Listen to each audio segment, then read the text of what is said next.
G'day there guys, it's Connie here from Marquee Industries again, and we are reading some Reddit today, so thank you guys for popping in and enjoying another episode. Let's get straight into it. Okay, today we're on the Am I Overreacting subreddit. This one was written by user Effective Repair, and it's titled, Am I Overreacting? I feel like a dad at the daycare I work at is hitting on me. 20 female. Hi. I work at a daycare, and I've noticed that one of the children's parents always makes inappropriate comments to me. At first, I thought he was just one of those people who always compliment others, or that he just wanted to have a friendly relationship with his kids' educators, but now I think it's more than that.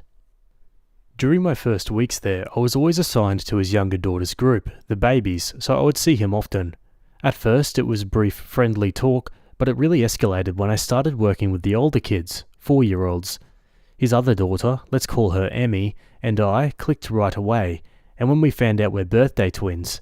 She always wants me to play with her and asks for hugs literally every 2 minutes. Whenever her dad comes to pick up his kids, she always makes sure to give me a big hug and tells her dad that we're best friends. Last month, Emmy's dad and I ran into each other at the grocery store and started small talk. We were mostly talking about Emmy, and he just kept saying how much she loves me and that she wants me to come over to their house. I said something like, "Oh, she's so cute, I love spending time with her too," and tried to end the conversation, but he just kept talking. I noticed him looking at my chest a couple of times, which was one of the reasons I wanted to leave. He then offered me a ride, and although I initially declined, he kept pushing it, so I accepted. I didn't let him see my house. I told him to drop me off downtown. Since then, I keep running into him, but to the point where I don't think it's a coincidence. He doesn't live in the same neighborhood as me. I live near downtown. In fact, when he dropped me off the first time, he kept going on and on about how he couldn't live somewhere as far away as I do. So why do I keep seeing him? In our conversations, he always makes sure to compliment my physical appearance or mention my age and how young and smart I am. It obviously makes me uncomfortable, but for the sake of his daughters, especially Emmy, I don't really say anything. I've tried to set some boundaries, but it's really uncomfortable. I jokingly said once, "Well, if I were your age, I don't think I'd date someone as young as me," and he was like, "Well, good thing I would," and he laughed. I casually mentioned this in a conversation with one of my colleagues, and she said something like, "Oh, he's a flirt, that's what he does." She kept talking about how handsome he is. He is handsome, but also a married dad of 2. I asked if there's anything we could do if, hypothetically, a parent is being too friendly or flirty with us, and she basically said no.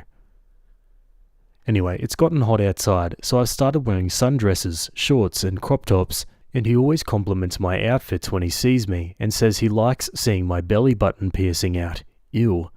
Also, Emmy has told me that her dad said I'll be their nanny for the weekends when the daycare is closed. I don't know if he actually said that because she's 4, but I don't even want to ask because I don't want to give him ideas if he didn't actually say it. He has tried multiple times to give me his phone number to, quote, call him if there's anything, and I always gently reminded him that we can communicate through the daycare app.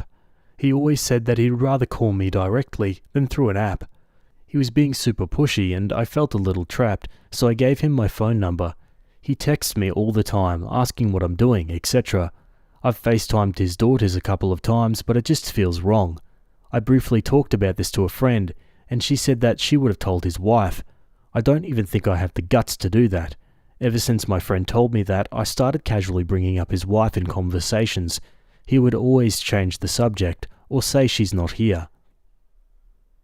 Anyway, all this is to ask, what should I do? Am I imagining things? I feel trapped. I can't lose my job.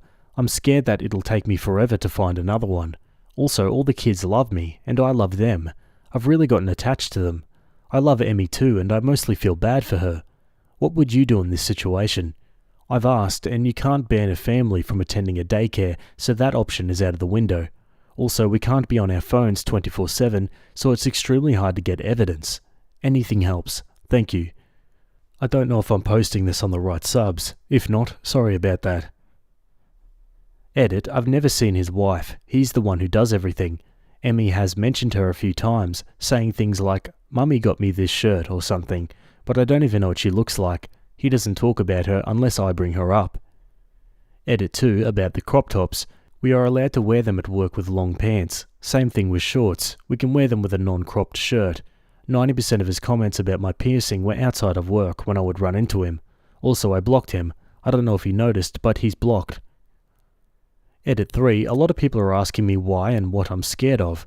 I don't have an exact answer. I've had a lot of traumatizing experiences with men, so I don't feel comfortable around any man in general. I don't have any guy friends. It's like I think of all the things they could do to me if they wanted to. Then I get scared and uncomfortable. I know I have a fawn trauma response and I'm working on it. I really am.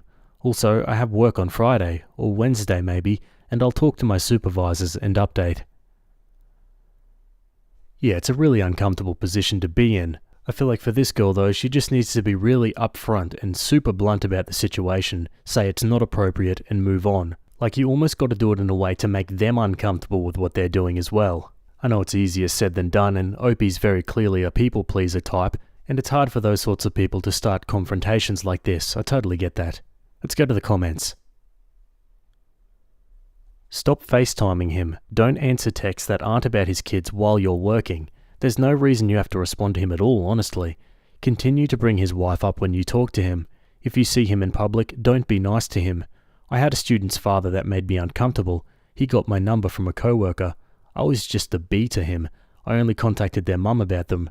I mean, honestly, sometimes you just can't be nice to people without giving them the wrong idea. I'm sorry he's making you uncomfortable. This sucks. Yeah, that's totally what I was hinting at as well. Another comment says, block his number immediately. This is really unprofessional and he's being very creepy. It was really unnecessary for you to give out your number. Please be more assertive. You do not have to engage with him at all, other than on a professional level. He is hounding you because he thinks he has a chance with you. Tell your director in text to set up a meeting detailing what was said here, then start documenting each instance you run into him during or outside of work. Try to always be in the middle of song time or reading a book when he comes in. Do you have other teachers in the room with you who you can explain the situation to and have intercept him?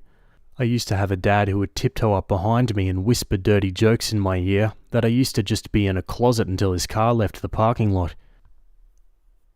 That wouldn't be appropriate. Seems like a good response to 90% of his requests. I would get used to being comfortable saying that to pushy male customers.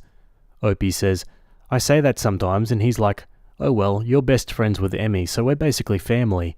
And I get scared, so I just laugh it off, or I try to end the conversation. Opie responds to multiple Redditors on not accepting any more things from the father and speaking with her supervisor about her concerns. I do say those things, and he says that we're like family because I'm friends with his daughter. I don't always answer, and he'll sometimes bring it up when he drops off or picks up his kids, and I say things like, oh, I was busy, or I didn't see it. I keep telling myself that this time I'll be direct and just say no, but I just get so scared. It's not like I'm full on flirting with him. I do reject him, but not as firmly as I should, I guess. Whenever he brings up dating, I say things like I'm not looking for a boyfriend. And for the FaceTime thing, one time he was being really insistent, and I said no, and the next time I saw them at work, Emmy asked me why I didn't pick up the call, and he said in front of her that I was being mean that day and that I didn't want to talk to her. She ended up crying. I tried telling my supervisor, and she said that she never noticed any weird behavior from him, and he's a very friendly man. She asked me if I had any proof, which I didn't. I don't know what else to do. I tried to talk to one of my supervisors about it, but right now they're always busy. They're the new owners of the daycare, so they're trying to figure everything out. So it's never a good time. I'm alone with my group. I see him in the morning when he's dropping off Emmy, and in the afternoon, outside when he's picking his kids up. Our conversation in the mornings are more brief because all the parents are coming at the same time, so there's not much time. In the afternoon, he always tells Emmy to keep playing with her friends to just buy more time, and when I tell him I have to go back to watching everyone, he says that there's plenty of other educators who are watching them and not to worry about it. I try to say things like, hey, I really have to go back to work, or now's not a right time, but it's like there's nothing I can say that can get through to him. I'm the one in charge of Emmy. I have to be the one to talk to him about Emmy's day, etc. Okay guys, let's go to an update. Hello everyone. I want to thank everyone who gave me advice. I've tried to read every comment. Before I give you an update, I need to clarify a few things. 1. I don't work at a school. It's a private, family-owned, I think, daycare. I have 3 managers, 2 women and 1 man. They become the new owners in January. I primarily interact with one of the female managers. I've tried to discuss the situation with her, but it's never the right time. For example, I'd knock on her office door and say I needed to talk about Emmy's dad. She'd say she's busy and asks me to come back later. When I do, she'd apologise and ask to talk the next day. She also suggested texting, but I didn't feel comfortable telling her everything through a text. 2. Some suggested having another teacher watch my group when he arrives, but that's not possible. In the afternoon, after nap time, we take the kids outside until their parents pick them up. All educators need to stay outside to supervise. When parents arrive, I discuss their child's day and hand over their keychain. It's difficult because he always approaches me when I'm distracted, so I can't warn a co-worker. 3. Rides. The first time I saw him outside of work was at the grocery store. He recognised me, we chatted briefly, and he offered me a ride. I declined, but he insisted, saying it was ungentlemanly to let me carry groceries alone. He paid for my groceries and drove me home, despite my discomfort. I sat in the back seat, but still, I shouldn't have said yes. I was just so weirded out by the entire situation. The second time was at a gas station. After hanging out with a friend in his neighbourhood, I stopped there for a drink. He saw me and again offered a ride. He was pushy, so I reluctantly agreed. That was the last time I accepted a ride from him. 4. Clothing. Most of his comments about my piercing happened outside of work. I don't wear revealing clothes to work. I mostly wear sweats. Occasionally I wear a long sleeve crop top with sweatpants, which my managers don't mind. We're allowed to wear mum shorts, but again most of the time I wear sweats. 5. FaceTime. I've FaceTimed his daughters 3 times, and each call lasted less than 5 minutes. I realise now that this was inappropriate, but yes, it happened. 6. Texting. I don't always respond to his texts. If he texts 10 times, I might reply 3 times. The thing is, he often asks in person why I don't respond, telling me he had something important to say. He'd sometimes say that in front of Emmy, then say, "You see that, Emmy? She's not nice to Daddy. She doesn't want to talk to me." 7. I live in Canada. Some suggested carrying pepper spray for protection, but it's illegal here, so that's not an option. 8. I don't know his exact age, but I'd guess late 30s to mid 40s. I've never seen his wife. Some suggested they might be separated. Maybe. Emmy has mentioned her mum before, but she seems closer to her dad. 9. The dating comment. I had zero idea my comment could be seen as flirting. I thought I was indirectly turning him down. When the topic of dating came up, I said I didn't want a relationship. He joked that we'd get along great, and I responded by saying, "Don't you think you're a little too old for me?" And he said jokingly, "Oh man, don't say that, you're very mature." That's when I said that I wouldn't date someone my age if I were his age. Okay, on to an update. I was only scheduled on Friday this week, but ended up working today too. I texted my manager saying that I have something very important to tell her about a parent and that I'm afraid my safety could be compromised. She asked me to come to her office before work to talk about it. I was very scared because reading the comments made me realise that I could lose my job because I gave him my number. But I still told her everything. Looking back, I missed a few things, but I told her the most important things. I told her about how, in the beginning, when I was assigned to his 2-year-old daughter's group, he was very friendly and nice to me, but it escalated when I started caring for Emmy. I told her about the grocery incident, the gas station incident, and seeing him near my neighbourhood. She kind of defended him by saying that I live near downtown, so it's not a miracle to run into someone there. I then brought up the fact that yes, I understand that, but he's told me that he enjoys staying in his neighbourhood and that I live so far away, and he doesn't understand how I'm able to work at a job so far away, so it was weird to see him so much. I think it made her understand more. I told her about the comments about my appearance. I asked her if it was possible to get assigned to another group, and she said yes. I told her about me giving him my number after feeling pressured, and she said that I shouldn't have done that it's very dangerous to give out personal information like that.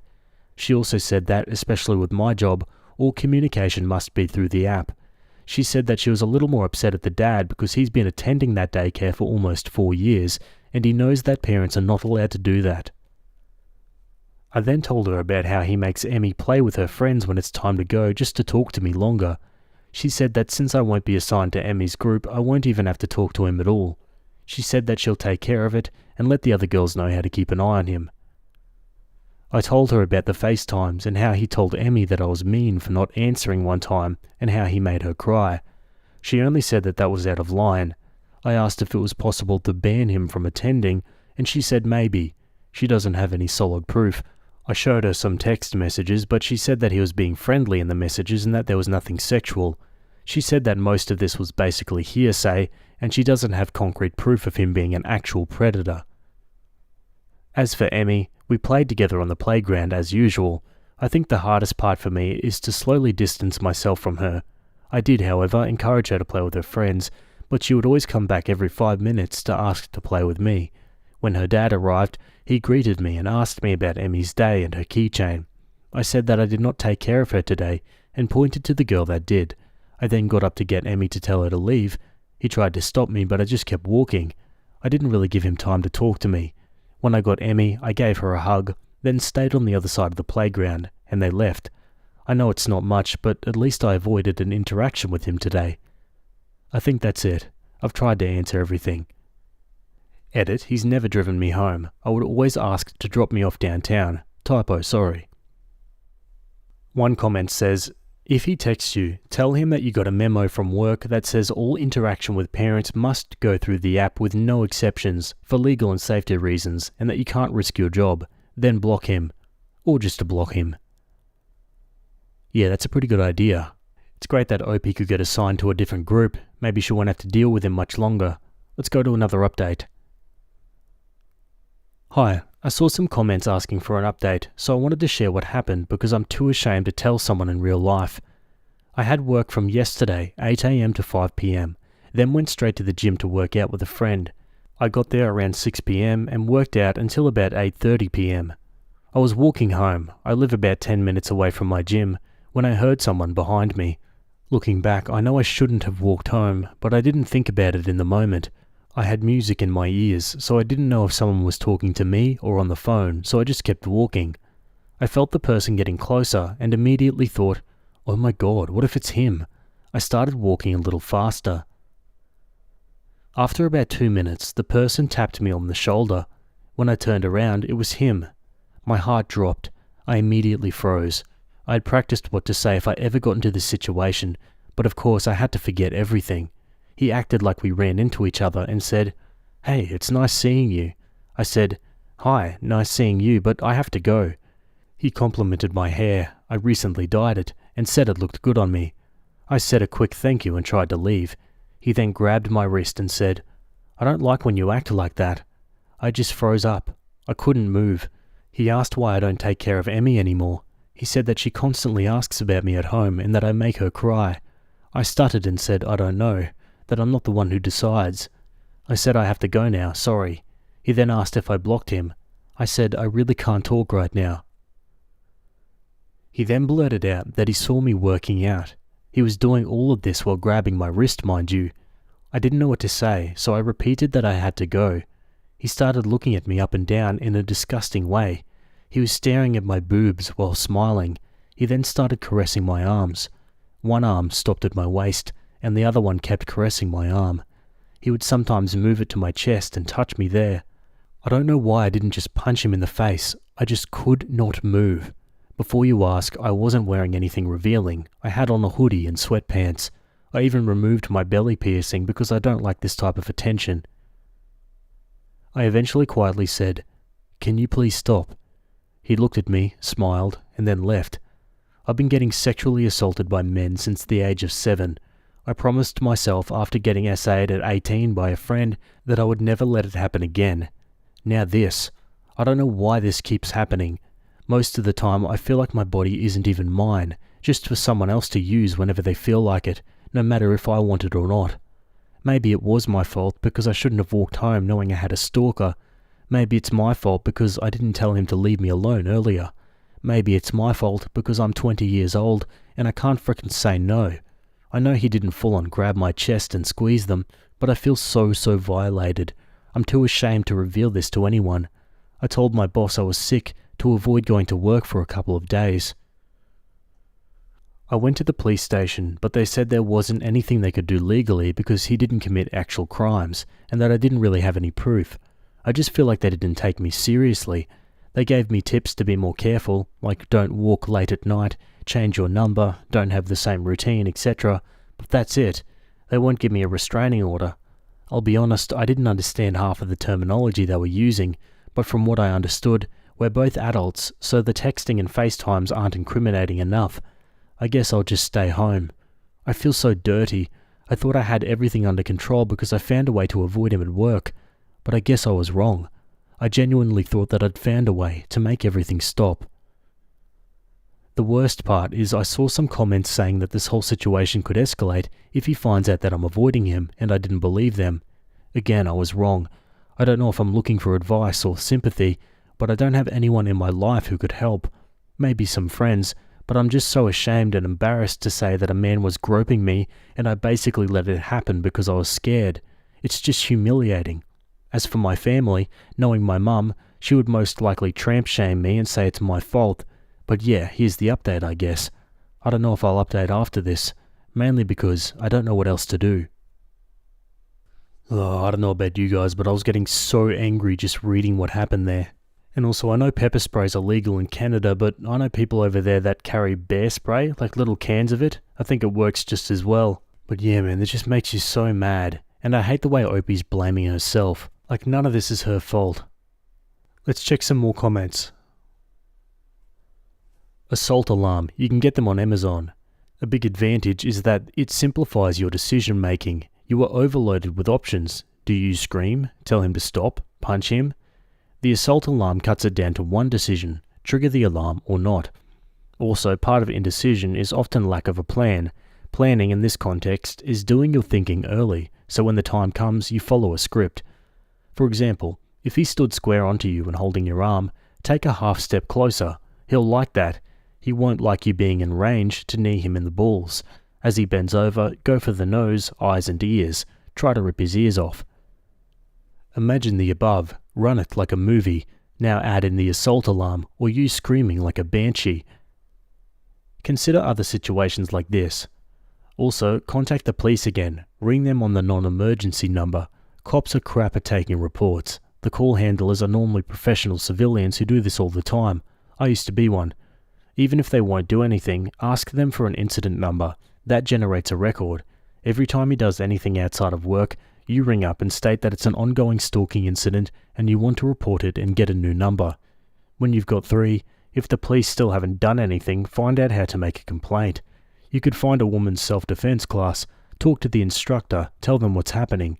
They may well be able to give you more specific advice than me. Also, ring your boss ASAP and let her know what happened. This is a serious issue for her too. It's going to be hard, but you have to let people know about this. Keep a copy of the police report if there's one. Tell the people at work. Tell the people at the gym. Tell the people you live with. Tell all your friends and family. You don't have to keep this secret for him, and you don't have to be embarrassed. You did nothing wrong. Carry pepper spray and anything else you need to feel safe. Tell your boss that he assaulted and threatened you. Tell her right now. Yeah, I tend to agree. Opie makes an edit. I posted about him 4 days ago, but I started having doubts about him stalking me like a month ago, I think. I talked to my manager on Wednesday and I got assigned to another group. I didn't interact with him Wednesday and yesterday. He is the one saying that his daughter is crying about not seeing me. I know it's not true. He keeps saying stuff like this, saying things about his daughter to make me feel bad because he knows we're close. When this incident happened, I went straight to the police station near my home to tell them what happened, because it's opened day and night. I asked if with what I have, I can have a restraining order, and they said no. I know I'm updating quick, but I genuinely don't have anyone I can talk to about this. Edit 2. Okay, I think I'll just quit my job, stay with a friend for now. I'll send an email explaining my situation with my boss and try to find a stay-at-home job. Thank you all. Yeah, I feel like it's a bit unfair for OP to lose her job over this. I feel like if anyone has to leave, it's this guy and his kids. The kids obviously being the unknowing victims in all of this. On to a new update. Hello. A few weeks ago, I made a post about a man stalking me at the daycare where I work. I don't know how to link it. If I knew, I would. I told my boss I was sick for 4 days in a row to avoid going to work. When I tried to call in sick again, she said she would have to fire me if I continued to skip work. I decided to quit because I was too scared to return, and even more scared to reveal the real reason for quitting. When this happened, I moved in with my friend. I initially told her I had a fight with my mum and needed a place to stay. Later, I explained the real reason, and she helped me write an email to my boss explaining everything.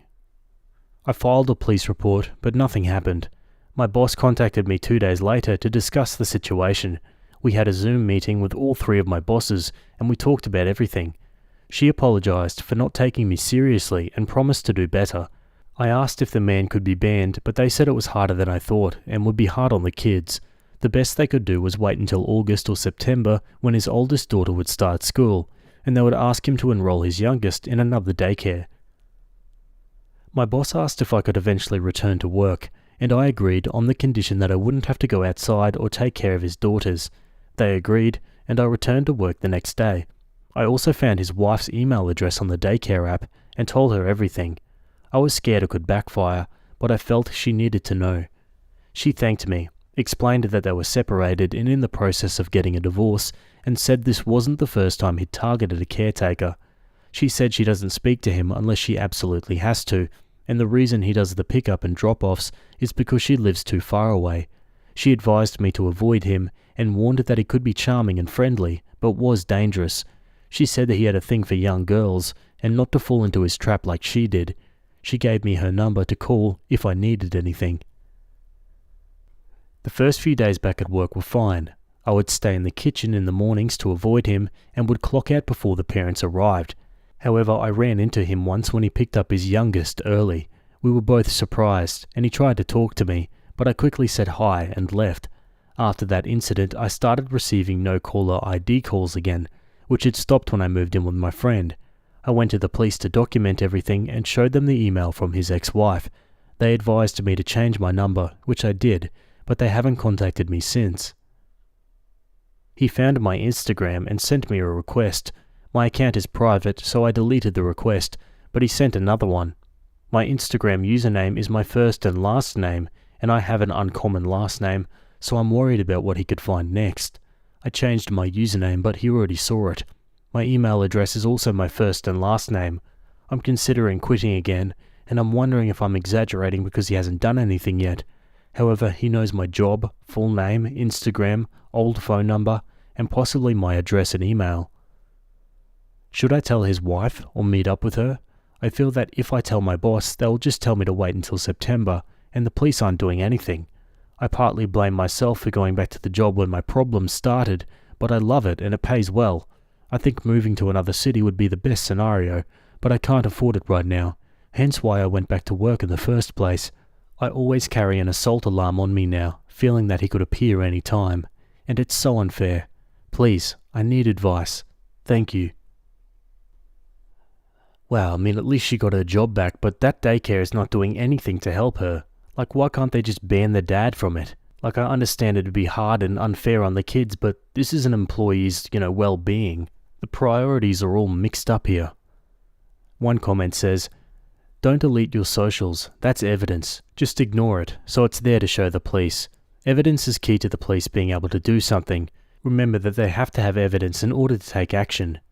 How did you leave things with his wife? If she asked to be kept up to date, then do so. Otherwise, I'd just check in with her every couple of weeks. You're doing well dealing with this. I'm glad you got the alarm. Stay strong and document everything. Opie replies, "She told me I could call her anytime and give me info about him whenever. I just don't feel comfortable telling her all of this when she doesn't want anything to do with him, so I feel a little stuck. And thank you so much." Another comment says, "This is really scary, OP. This man isn't backing down. He's ramping up his stalking by sending Instagram requests after you blocked him on Instagram already. His wife can't fix this. Tell your boss and please report his repeated efforts to your local police department. This is stalking, and stop saying hi to him at all. No words. You shouldn't have to leave a job to avoid a stalker." Opie replies, "My boss said it would be too stressful on the kids for them to change daycares right now and leave all their friends behind. So, for the sake of the kids, we have to wait until September. And yes, I know. I want to stop saying hi to him, but it's like an automated thing. As soon as I see a parent or a kid at work, I automatically say hi. I didn't even register it was him at first." Have you specifically told him to stop? At this point, it seems like you've had enough support around you to do so, and you're not going to get in trouble since they know what's going on. Can you get your boss to intervene and ask him to stop contacting you? Opie says, yes, and I've told him I'm not interested. I told my boss, but she says not to respond to him. Okay folks, and that's all we've got for that story for now. We'll keep an eye out for future updates, but yeah, pretty scary stuff. I guess we can only just keep our fingers crossed that, he gives up on this little obsession of his. Like, I really feel for OP, there's not much he can do here. Just keep reporting, I guess. Hope he ends up on a watch list at some point. Seems like everyone she tries to go to for help are just completely useless about it. Oh well, that's kind of the world we live in these days, isn't it? Anyway, I'd love to hear your thoughts about this one. Let me know down in the comments. Anyway, let's move on to another one. Okie dokie, this next story was written by user Alison Green, and it's titled, My new employee is the parent of my child's bully. I received a promotion last month after several stressful years. The money will be life-changing. I'm working out of a different office much closer to home. I'll be doing work I care about, and I'll have more time with my family. The company filled an open role at my new location just before I was promoted. I didn't participate in the hiring process for this person. I did not know they hired the parent of my child's bully. This isn't just a few meetings with the principal kind of bully situation. We almost lost our child because of Timmy. We moved our child and their siblings to a different school. Then we sold our home and moved to the other side of the country. We had to involve the police at one point, resulting in being granted a restraining order against Timmy, who is now finally facing other legal consequences for his behaviour. Both kids are still quite young, so I'm still shocked at the cruel and awful things I witnessed my child go through at the hands of a peer, feeling helpless and out of control while we begged the school and his parents to intervene. Our family life is finally settling down, and this new work opportunity felt like a new start for us after the pain and fear we've gone through. My child is finally beginning to heal and get their life and joy back. We're all in treatment as a family and individually to help recover from all of this. The company hired Timmy's mother, Jane, to fill this role, and I'll be managing her. My first day meeting the team, she went pale when she saw me. I'm sure I probably did the same. I know everyone else on this team and have great rapport with them.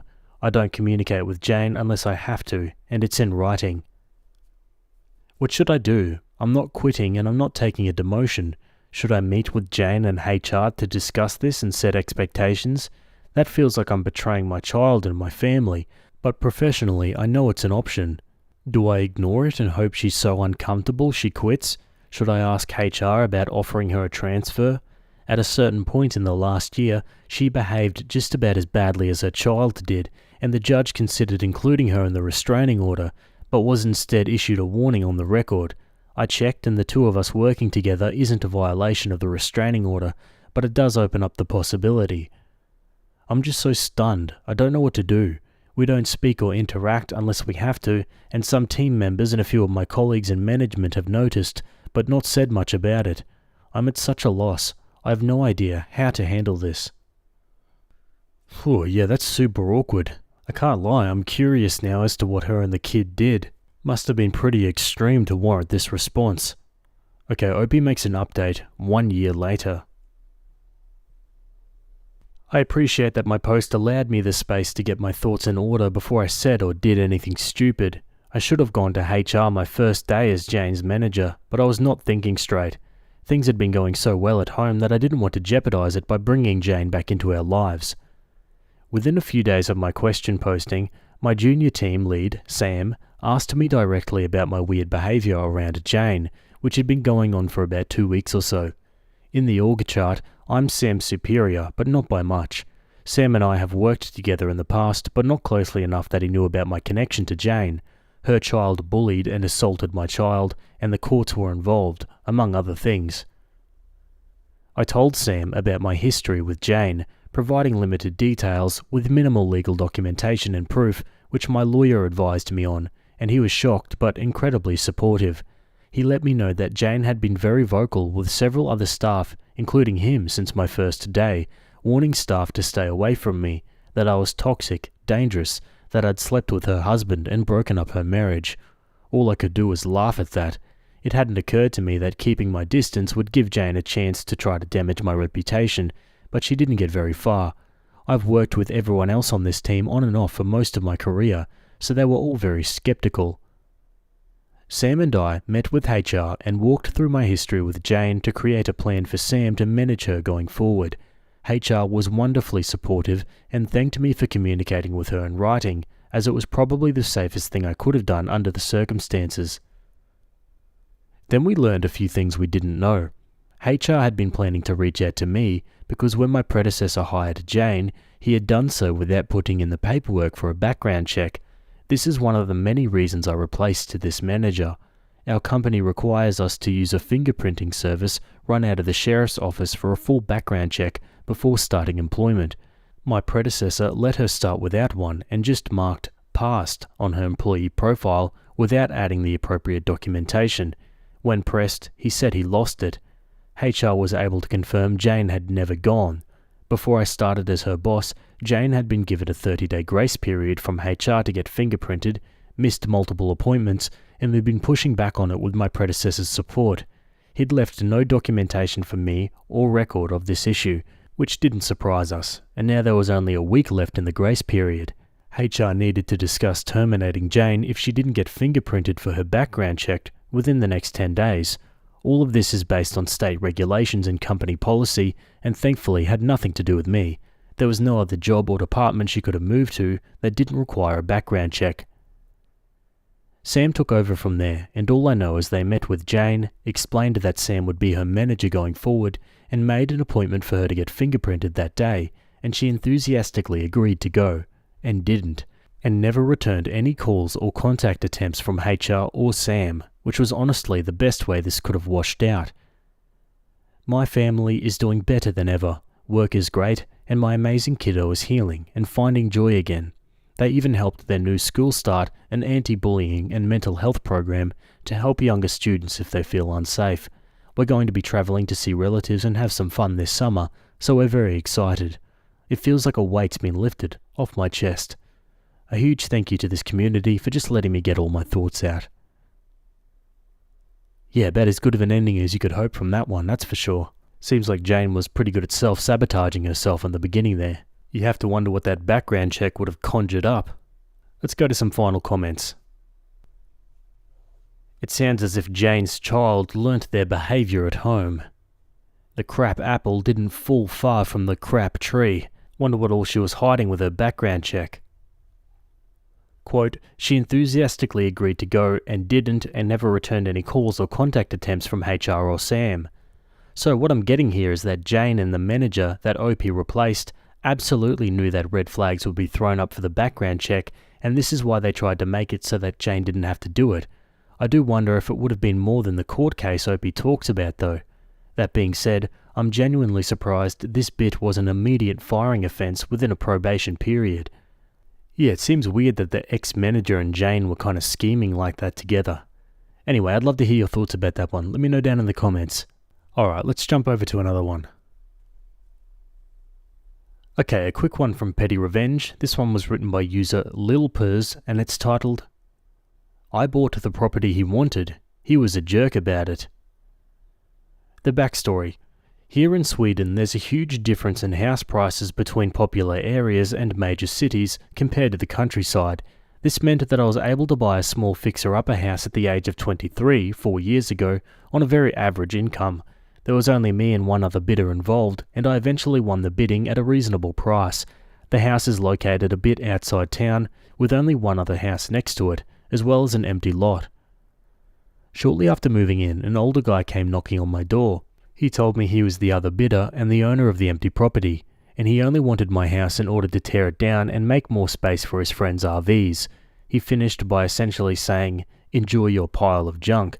Since then, he's spent most of the summers in a lawn chair next to his RV on the empty property, with a clear view up my driveway and shooting me dirty looks every time I walked or drove by. Now, as I said, the house is a project and I've made many improvements over the years as time and money has allowed. There's always something that needs to be done on the house, and I'm also the designated mechanic for friends and family. There's usually a car or two getting repaired in my garage. This means lots of noisy tools. I've made sure to always start some kind of project when I see him sit down in his chair. This has gone on for a few summers now. He gives me dirty looks, I make noise. Only on reasonable hours though. I don't do anything he can reasonably complain about. Today I continued on my bedroom remodeling, and it seems my circular saw finally broke him. He turned his RV around and put the chair in the opposite direction, where there is an actual view as compared to my driveway. I see this as a total victory. Alrighty guys, and with that, that's it from me today. I hope you guys enjoyed those stories. Thanks for making it to the end, and I'll see you all in the next video. Have a good day. Cheers.